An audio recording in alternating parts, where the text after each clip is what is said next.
Primeiramente, boa noite a todos. Iremos apresentar sobre os músculos da face, nervos, vasos da face e estrutura da cavidade oral.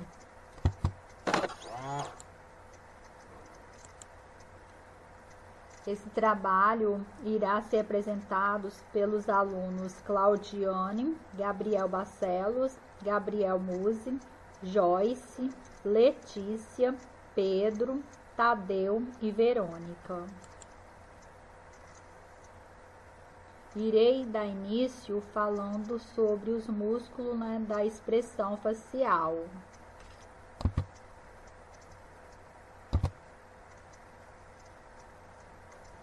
Pois bem, vou iniciar falando sobre a galeia aponeurótica. O que seria isso? É ela que reveste essa parte aqui, olha, superior do crânio, unindo os ventres frontal e occipital do músculo occipitofrontal. De cada lado, ela recebe a inserção do músculo temporoparietal e se une à fáscia temporal que reveste esta região. Os músculos da mímica facial. Então, prosseguindo, eu vou falar sobre o músculo frontal. O ventre frontal, também denominado aí, o músculo frontal, ele insere na pele da fronte, ou seja, nessa frente aqui. E quando se contrai, eleva os supercílios e enruga a fronte, ou seja, enruga a testa, essa frente aqui. E vou falar, prosseguindo, sobre o músculo prócero.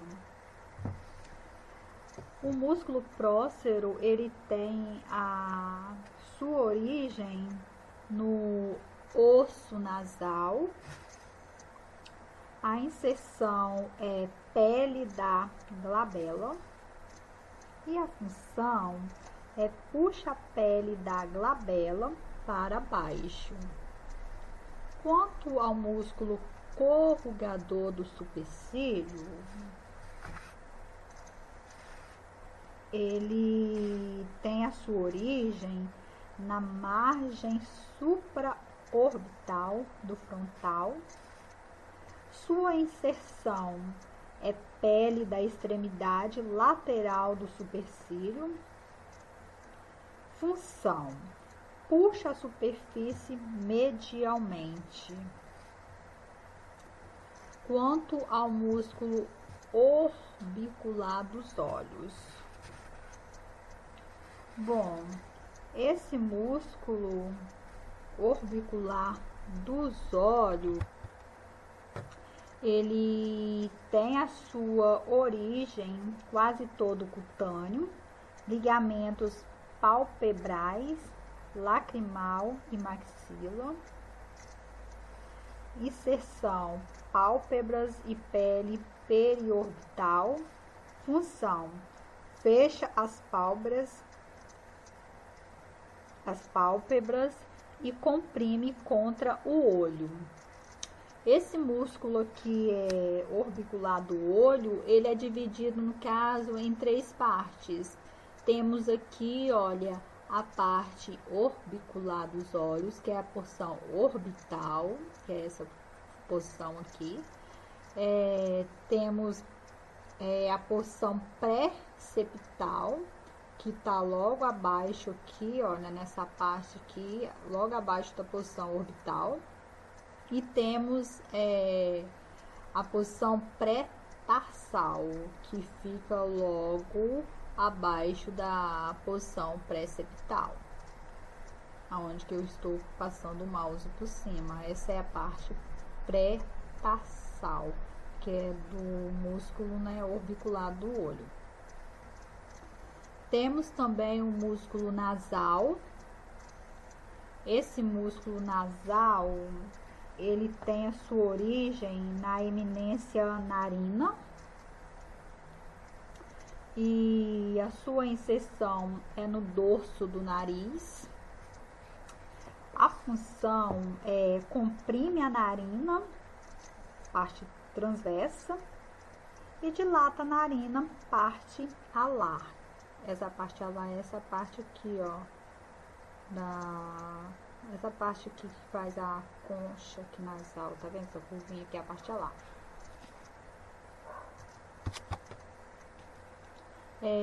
Temos também aqui o músculo levantador do lábio superior e da asa do nariz, que é esse músculo aqui, olha, onde o mouse está passando. E esse músculo, ele tem a sua origem no processo frontal da maxila e a sua inserção é na asa do nariz e lábio superior. E quanto à função, asa do nariz e lábio superior, levanta o lábio superior e a asa do nariz, dilata a narina. Quanto ao músculo levantador do lábio superior, ele tem a origem na margem infraorbital e a inserção é no lábio superior e a função é levanta o lábio superior. Temos também o músculo auricular anterior, que é esse pequenininho aqui, olha, onde eu estou passando o mouse. Esse aqui é auricular anterior. Temos 3 músculos auriculares. Aqui está aparecendo só um, mas só aqui está aparecendo o anterior. Temos o auricular posterior, que ele fica aqui logo atrás da orelha, né? Atrás do ouvido. E temos a porção superior, que é o auricular superior. Então, temos o anterior, o posterior e o superior. Temos também o músculo zigomático menor. Esse músculo zigomático menor, ele tem a sua origem no osso zigomático e a sua inserção é no lábio superior e a sua função levanta o lábio superior, ou seja, ele auxilia na elevação do lábio superior e acentua o sulco nasolabial. Temos também o zigomático, aqui o músculo zigomático maior. O músculo zigomático maior, ele também tem a sua origem, né, no osso zigomático. Sua inserção é no ângulo da boca e a função é levanta e retrai o ângulo da boca.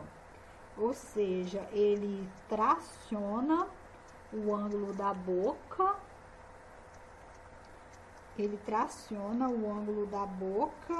e superior e lateralmente, como numa risada.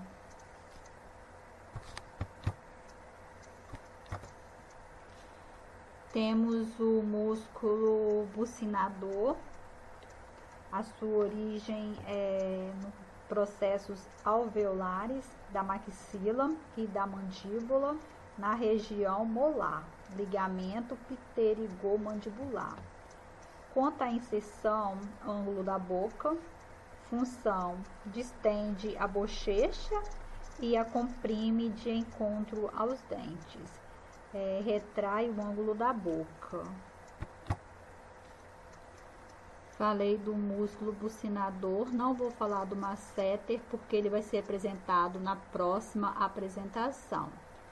Então, seguindo aqui, vou falar agora do músculo depressor do septo nasal, que é esse músculo aqui onde a seta está indicando, olha, ó. Esse aqui é o músculo depressor do septo nasal. Vou falar agora do músculo risório. Esse músculo, ele tem a sua origem na pele da bochecha e fáscia massetérica. Quanto à inserção, é no ângulo da boca. A função retrai o ângulo da boca lateralmente, aquele riso forçado no caso.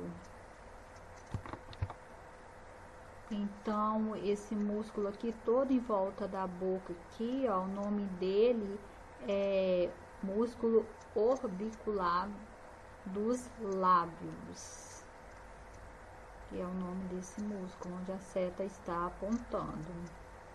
Prosseguindo, vamos falar do músculo depressor do ângulo da boca. Então, esse músculo aqui depressor do ângulo da boca, ele tem a sua ação, ele traciona o ângulo da boca inferiormente, que dá aquele aspecto, né, de tristeza.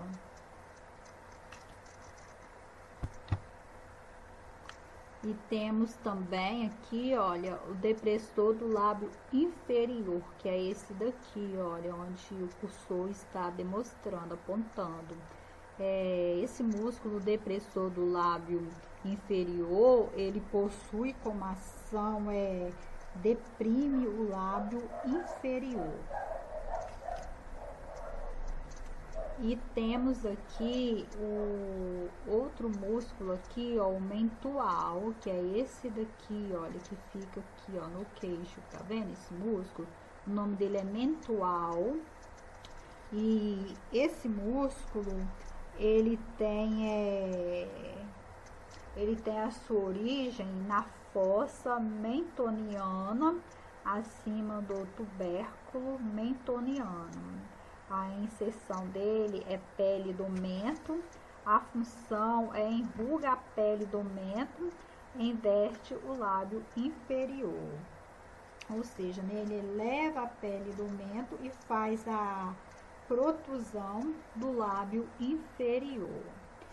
E aqui, por último aqui, do que eu estou falando, citando, temos o músculo platisma, que é esse músculo aqui, ó, que desce no pescoço, aqui, olha. Esse nome desse músculo é platisma.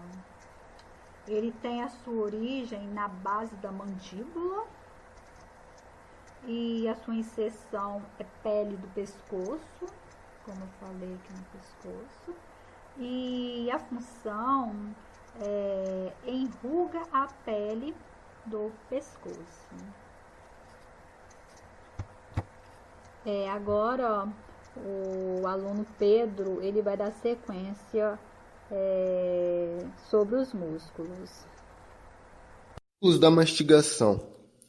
Bom, os músculos da mastigação, eles são divididos em número de 4, como sendo os principais músculos desse ato. São 3 músculos elevadores, que é o masseter, o temporal e o pterigoide medial, e um músculo protrusor, que é o pterigoide lateral. O masseter, ele é considerado o principal músculo da mastigação, e ele é retangular, espesso, forte, totalmente recoberto pela face massetérica. Tem sua origem na face inferior do osso zigomático e inserção na face lateral do ramo da mandíbula. Ele é responsável por elevar a mandíbula com maior potência no ato da mastigação, e por ele ser responsável por essa maior potência que ele é considerado o principal músculo da mastigação. O músculo temporal, ele é coberto pela densa fáscia temporal, tem sua origem no soalho da fossa temporal e superfície medial da fáscia temporal, com inserção no processo coronoide da mandíbula. Ele eleva a mandíbula e a sua porção posterior faz a retrução da mandíbula. Músculo pterigoide medial. É um músculo de força com mesmas características do masseter, e em sua inserção ele é elevador da mandíbula. Tem origem na fossa pterigoide. O músculo pterigóide lateral é um músculo mais curto relacionado com a mastigação e é o único que se relaciona com a TM. Tem sua origem nas paredes lateral e superior da fossa infratemporal, com inserção na fóvea pterigóide do colo da mandíbula, e ele realiza movimento de protrusão. E esses foram os principais músculos da mastigação, os 4 principais, e agora a gente entra nos músculos supraioideos. Esses músculos supraioideos são músculos que ficam voltados mais na região do pescoço e se inserem no osso ióide. E aí, como primeiro exemplo, a gente tem o músculo digástrico. Esse músculo digástrico, ele tem origem na área mastoide do osso temporal e inserção na fóvea digástrica. Realiza o tracionamento da mandíbula para trás. Músculo estiloióideo tem origem no processo estiloide e inserção no ióide. Músculo miloióideo é um músculo par, que ele tem o seu lado esquerdo e o direito, que forma o soalho muscular da boca. Tem origem na linha miloióidea e inserção na rafe miloióidea. Tem função de elevar o soalho da boca, língua e ióide. Músculo genioide tem origem na espinha mentoniana e inserção no corpo do ióide. Tem função de redução e elevação do soalho da boca. Esses foram os quatro músculos supraioides. E como músculos infraioides, a gente tem como representante 4 músculos que eles são em forma de fita colocados entre o osso ióide e o tórax, que são eles o esternoióideo, o homoióideo, o esternotireoideo e o tireoióideo. Boa tarde, pessoal. Meu nome é Gabriel Musi e eu e a Letícia falaremos sobre os nervos cranianos. Nervos cranianos. Os nervos cranianos são divididos em 12 pares que emergem de forames e fissuras cranianas, têm origem nos núcleos do cérebro e são numerados de acordo com seu local de saída do crânio. Nervo olfatório. É um nervo aferente somático que tem origem aparente no crânio, bulbo olfatório e na lâmina crivosa do osso etimoide, e é responsável pelo sentido do olfato, como o próprio nome já pressupõe. Nervo óptico. É um nervo aferente somático, assim como o nervo olfatório, que se origina na retina e que é responsável pela visão. Nervo oculomotor. É um nervo aferente somático, diferente dos que já foram vistos, e tem origem no pendúculo cerebral. É responsável pela movimentação de vários músculos, como o reto medial, reto superior e inferior, elevação da pálpebra superior e oblíquo inferior, além de inervar músculos intrínsecos do bulbo ocular. Nervo troclear. É um nervo motor que tem origem no véu medular superior e origem aparente no crânio, na fissura orbital superior, e tem a função de realizar a movimentação do músculo oblíquo superior. O nervo trigêmeo. O nervo trigêmeo é um caso à parte. Ele é dividido em 3 ramos, que é o oftálmico, o maxilar e o mandibular. E eu vou falar sobre cada um de forma separada. Os 3 ramos são classificados como misto, e o ramo oftálmico tem sua origem no gânglio trigemial e tem a função de inervar a terça parte superior da face e principalmente a parte que situa a cavidade orbital. Nervo maxilar. O nervo maxilar tem sua origem no gânglio trigeminal, como o ramo oftálmico, e tem a função de inervar a região da maxila. E o nervo mandibular tem a função de obter informação sensitiva do terço inferior da face e também de inervar a parte motora da mastigação. Olá, pessoal. Aqui é a Letícia Veiga. Dando continuação de onde o Gabriel parou, eu vou continuar falando um pouquinho sobre o nervo abducente. Essa classificação é motora.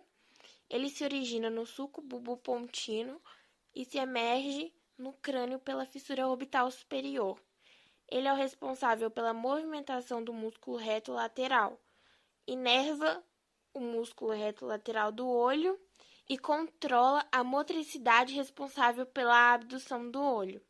Sua aparência no crânio se dá na fissura orbital superior. O sétimo par é o nervo facial. É um nervo misto e tem 5 ramos terminais, que são os temporais, gomáticos, bucais, marginais da mandíbula e cervicais. A sua função motora é para os músculos da expressão facial e também para os músculos estiloide e ventre posterior do digástrico.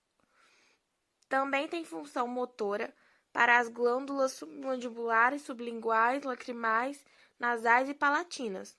A sua função palatina se dá para o paladar dos 2/3 anteriores da língua e também para o palato mole. A sua origem aparente no encéfalo se dá ao sulco do bulbo contínuo, lateralmente ao sexto par. A sua origem no crânio se dá no forame estilomastoideo. O oitavo par craniano é o nervo vestíbulo coclear. Ele é um nervo totalmente sensitivo, porém tem 2 divisões, para o nervo vestibular e uma para o nervo coclear. Para o nervo vestibular, ele tem a função de equilíbrio e movimento, e para o nervo coclear, ele tem a função de audição. A sua origem aparente no encéfalo se dá no sulco contínuo, lateralmente ao sétimo par. A sua origem aparente no crânio é dada no meato acústico interno, mas ele não sai do crânio. Ele é inervado por pequenos ramos sensitivos que entram no gânglio vestibular. E ele é responsável por transportar ondas sonoras desde o canal auditivo até o sistema nervoso central. O nono par é o nervo glossofaríngeo.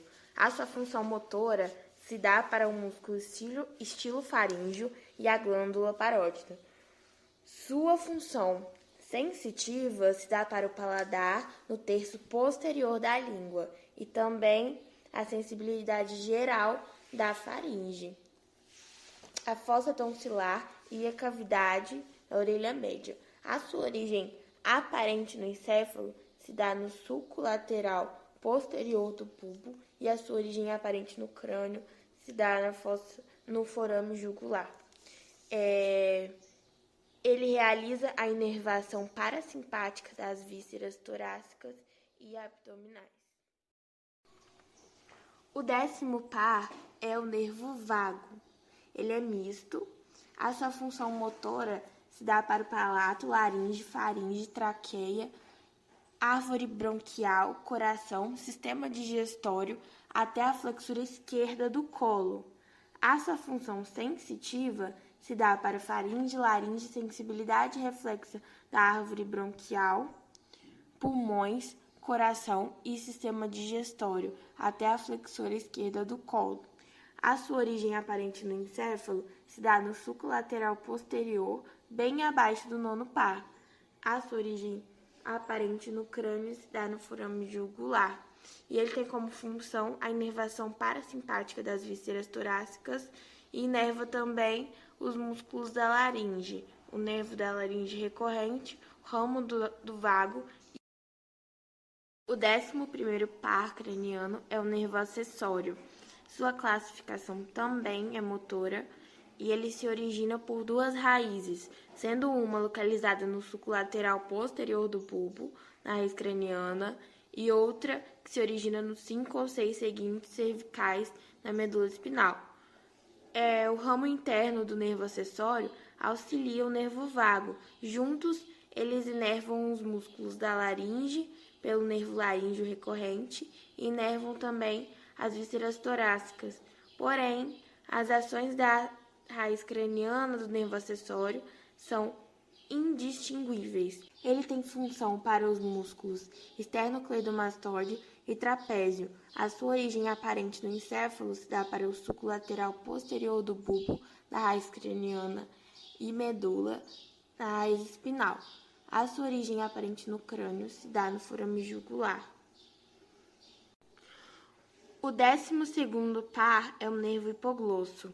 A classificação é motora.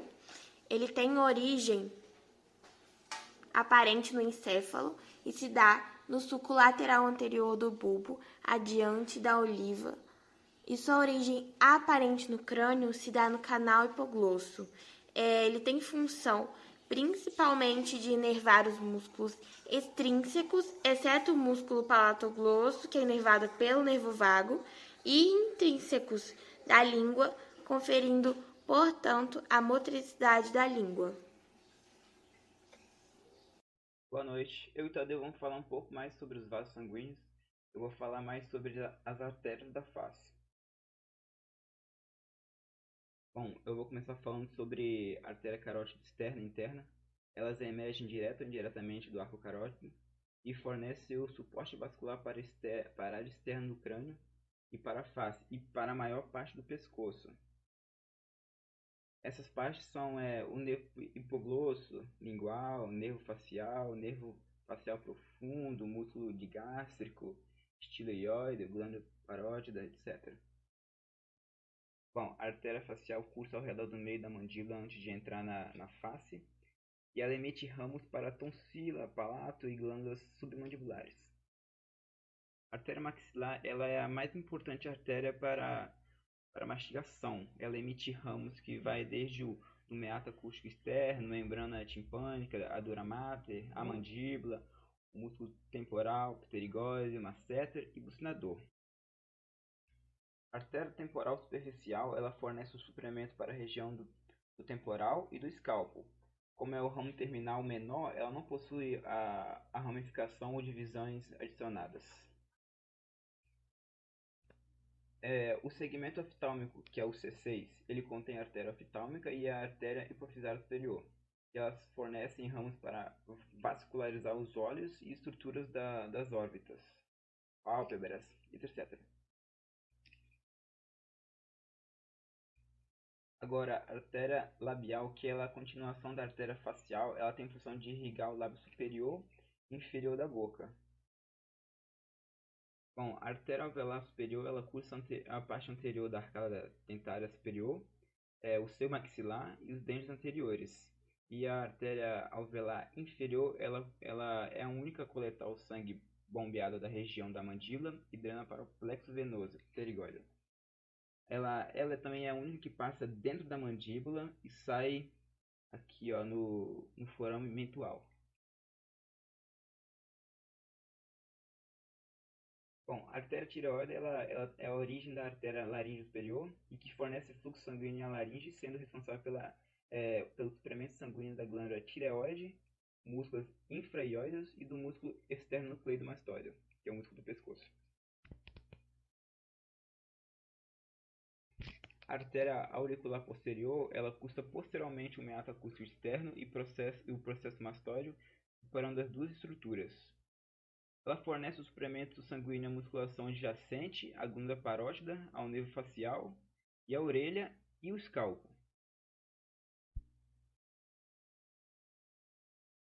Agora, a artéria occipital fornece o suplemento sanguíneo à região posterior do escalpo e o sulco da base do crânio ao longo do seu trajeto. Inicialmente, ela passa no posterior do ventre do músculo digástrico.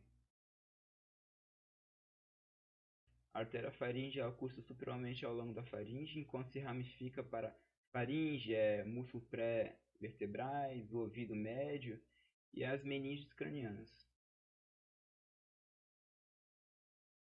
E por último, a artéria lingual, que é coberta pelo nervo hipoglosso, pelo músculo estiloide e pelo ventro posterior do músculo digástrico.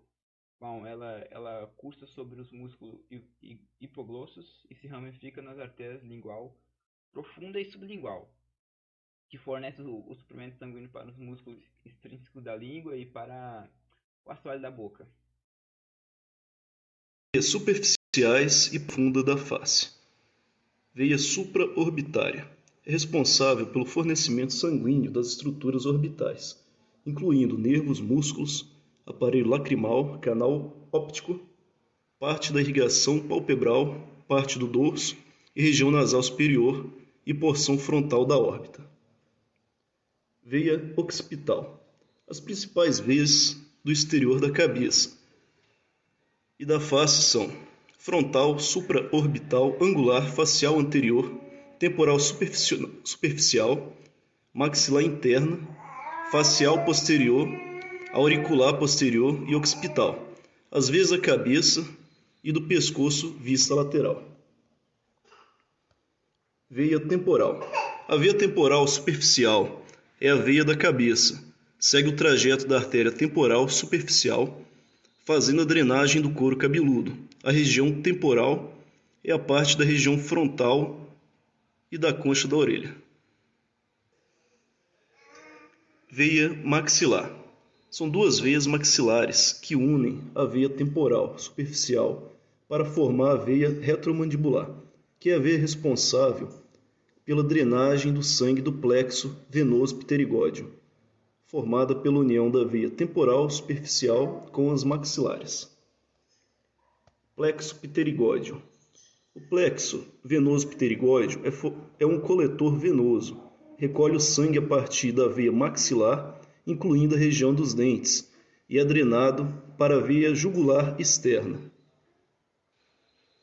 Ramo posterior e ramo anterior.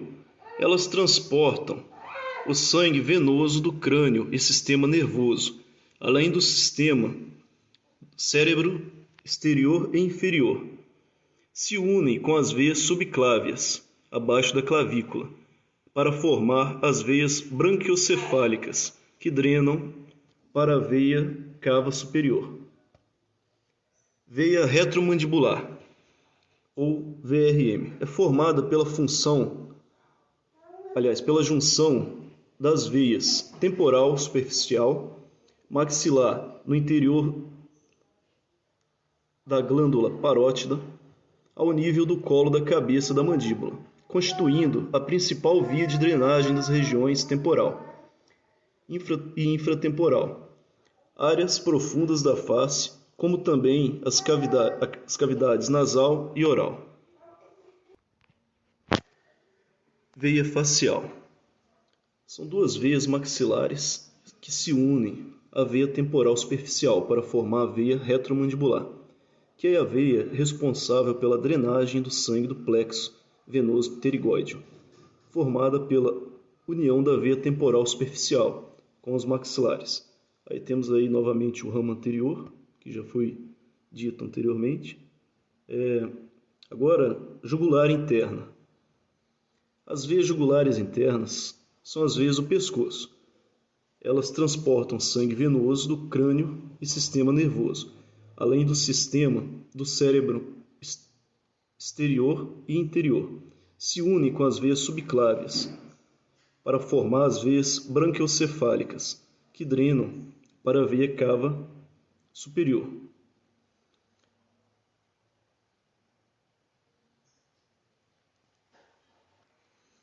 Temos aí novamente o ramo posterior, como já foi dito, veia auricular posterior. A veia auricular posterior, ela fornece suprimento sanguíneo à musculatura adjacente à glândula parótida, ao nervo facial, NC7, à orelha e ao escalpo. Veia jugular externa. As veias jugulares externas drenam para as veias branquiocefálicas, direita e esquerda, que drenam para a veia cava superior, responsável por drenar o sangue da região do pescoço e cabeça. A jugular externa drena o sangue do pescoço, face e o couro cabeludo, passando anterior ao músculo esternocleidomastóideo. Essa então foi a minha parte apresentada. Muito obrigado. Oral. A cavidade oral é uma estrutura pela qual compreende os dentes, a gengiva, a língua, o palato e a região das tonsilas palatinas. Ela é o local onde o alimento é ingerido e preparado para digestão no estômago e no intestino delgado. E o alimento é mastigado pelos dentes e a saliva proveniente das glândulas salivares, facilitando a formação do bolo alimentar macio. A deglutição é iniciada voluntariamente na cavidade oral. A fase voluntária do processo empurra o bolo da cavidade oral para a faringe, a parte expandida do sistema digestório, onde ocorre a fase involuntária automática da deglutição. Os dentes são estruturas que compõem a cavidade oral e eles são inervados pelo ramo maxilar e pelo ramo mandibular, onde o maxilar passa pelo forame redondo e o mandibular passa pelo forame oval do osso esfenoide. Na maxila possui a ramificação do trigêmeo, que se bifurca em nervo alveolar superior posterior, que inerva do primeiro ao terceiro molar, e a gengiva vestibular. Ele não inerva a raiz do mesovestibular, que no caso se localiza aqui. A outra ramificação é o nervo alveolar superior médio, que vai inervar do primeiro ao segundo pré-molar. A raiz mesovestibular e ele abrange o primeiro molar superior. O nervo alveolar superior anterior inerva o canino, o incisivo lateral e o incisivo central, e a gengiva vestibular. O nervo nasopalatino vai inervar a gengiva palatina, o nervo palatino maior inerva a gengiva palatina de premolares e molares. O nervo lingual inerva 2/3 anteriores da língua, assoalho da cavidade oral, periósteo e tecidos moles linguais. Bochecha, lábios e gengiva. Os lábios são pregas musculares que circundam a cavidade oral. É uma epiderme queratinizada de glândulas sebáceas e sudoríparas. Nos lábios estão a rima labial, aqui fica o filtro, o arco do cupido, a comissura labial, o contorno labial. E eles são delimitados lateralmente com sulcos nasolabiais, que é o famoso bigode chinês. E o lábio com a bochecha possui um grupo de músculos que funcionam em conjunto. E esses músculos vão auxiliar na mastigação, na fala, no movimento da boca. Então, esses músculos são os músculos levantador do lábio superior, zigomático maior, zigomático menor, levantador do ângulo da boca, malar, mentual, abaixador do lábio inferior, abaixador do ângulo da boca, os incisivos do lábio inferior e superior, platisma, risório, bucinador e orbicular da boca. A irrigação dos lábios é feita pelas artérias labiais superior e inferior, né? Também tem as artérias faciais aí. O lábio superior possui ramos labiais superiores do nervo infraorbital e o lábio inferior, ramo mentual da divisão mandibular do trigêmeo. E outra estrutura da cavidade oral é a bochecha. E na bochecha é possível ver o ducto paroctídeo. A inervação da bochecha é principalmente pela artéria bucal, ramo da artéria mandibular e pelos ramos cutâneos e nervo bucal. As camadas da bochecha são camadas cutânea, tela subcutânea, muscular, submucosa e mucosa jugular. E também possui glândulas sebáceas e sudoríparas. Aqui está a bola de Bichat, dá para ver o músculo masseter, os ramos do nervo facial, o músculo bucinador, aqui está a mucosa, e a bola de Bichat também é conhecida como tecido adiposo.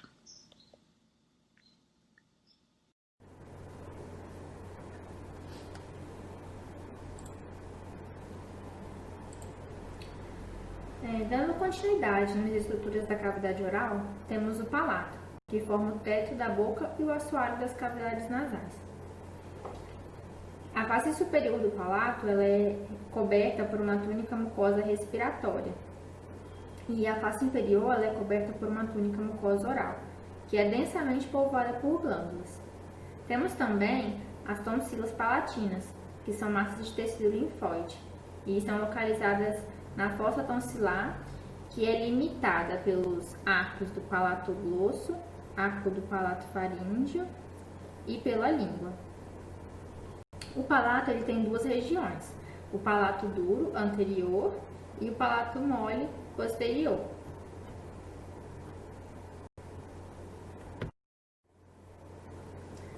O palato duro ele tem um formato côncavo e onde esse espaço ele é ocupado principalmente pela língua quando ela está em repouso. É um esqueleto ósseo formado pelos processos palatinos da maxila e as lâminas horizontais dos palatinos.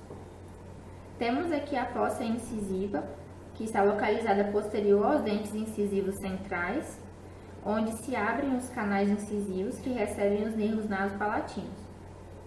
Medial ao terceiro dente molar, temos os forames palatinos, maior e menor, que perfuram a margem lateral do palato ósseo, onde emergem vasos e nervos palatinos maiores e menores, respectivamente.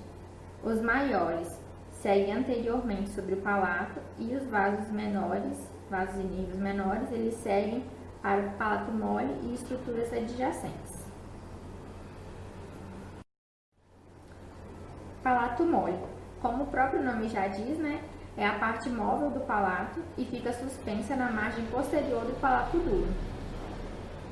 Não tem esqueleto ósseo, mas ele é reforçado pela aponeurose palatina, que possui uma parte anterior espessa e uma parte posterior fina, na qual se funde uma parte muscular. Na parte posterior inferior do palato mole tem-se um processo côncavo chamado de úvula. Aqui temos os elementos superficiais do palato. Temos a túnica mucosa, que está revestindo, né, está firmemente unida ao processo palatino da maxila.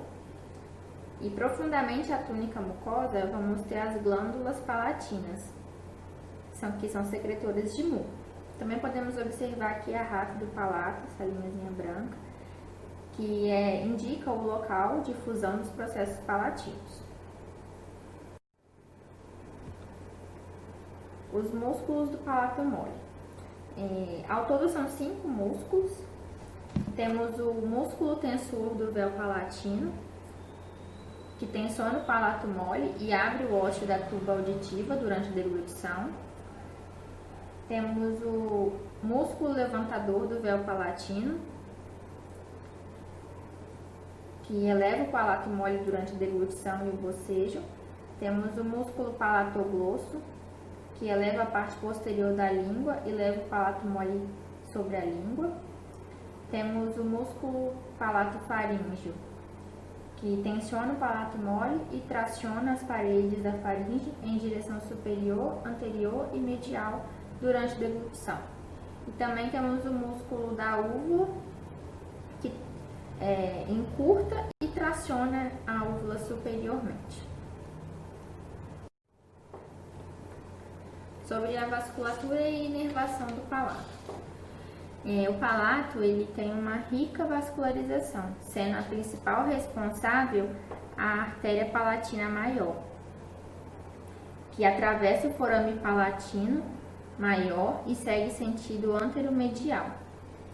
A artéria palatina menor, ela entra no palato através do forame palatino menor e ela vai ser anastomosa com uma artéria palatina ascendente, que é ramo da artéria facial. Nessa imagem aqui a gente consegue ver melhor. Aqui a artéria palatina menor e aqui a artéria palatina ascendente, e aqui ocorre essa anastomose.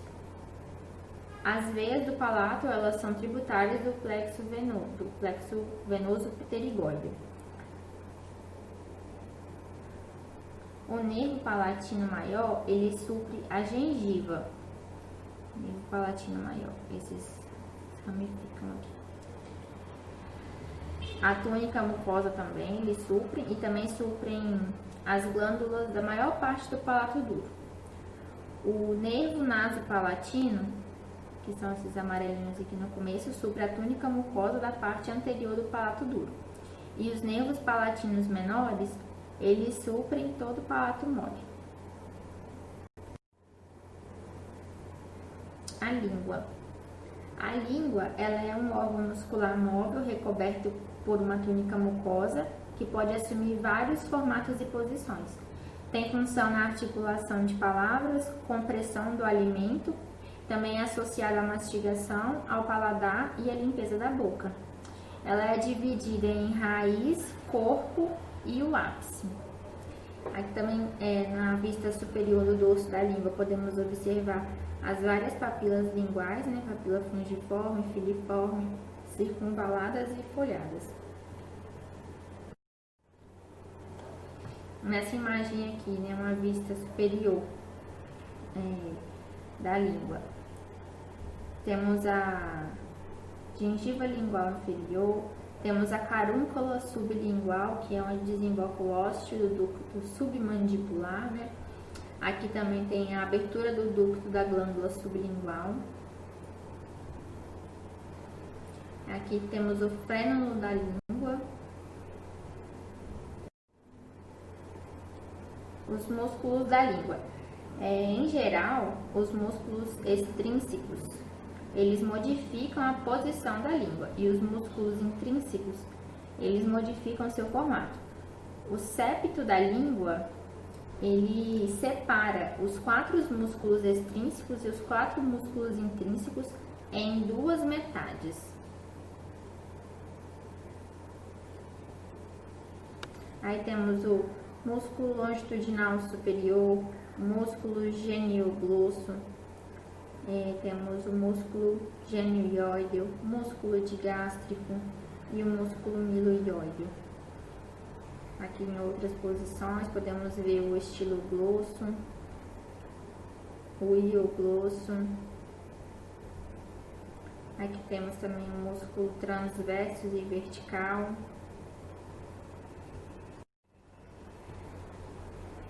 A inervação da língua. Todos os músculos da língua, com exceção do palatoglosso, eles são inervados pelo nervo hipoglosso. O músculo palatoglosso, ele é um músculo palatino, né, e ele vai ser inervado pelo plexo faríngeo. Para o paladar, com exceção das papilas circunvaladas, ele é suprido pelo nervo da corda do tímpano.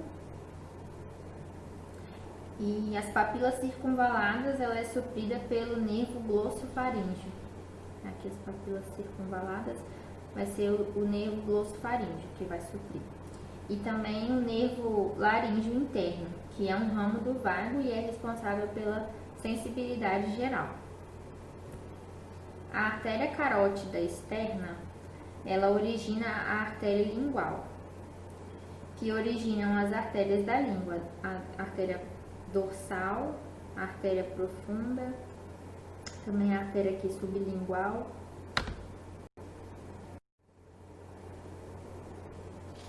As veias da língua são as veias dorsais da língua,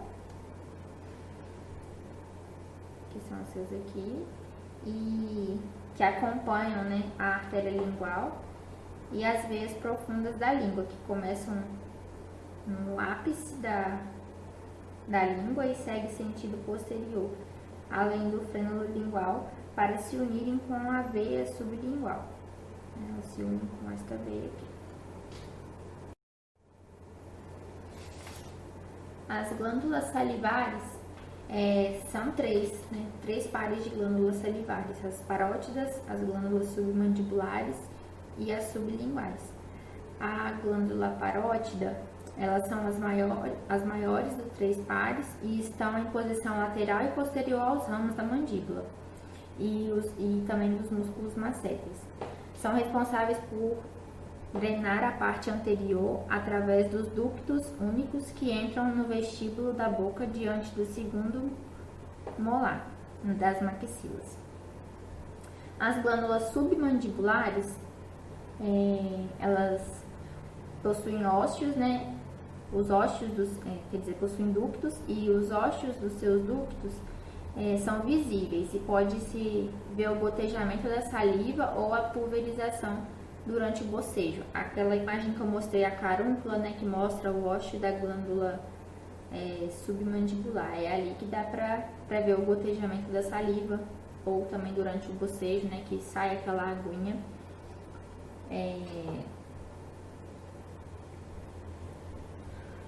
São irrigadas, né, essas glândulas submandibulares, elas são irrigadas pelas artérias submentuais e as veias acompanham as artérias. São supridas pelo nervo lingual. nervo aqui amarelinho. Eles suprem as glândulas submandibulares. As glândulas sublinguais, elas são as menores glândulas salivares e são as mais profundas. Estão situadas no assoalho da boca, entre a mandíbula e o músculo genioglosso. É irrigada pelas artérias sublinguais e submentuais e também são supridas pelo nervo lingual. O nervo lingual vem e irriga elas aqui, suprem elas por aqui. Bom, aqui a gente finaliza a nossa apresentação. Obrigada e fiquem com as nossas referências agora. Boa noite.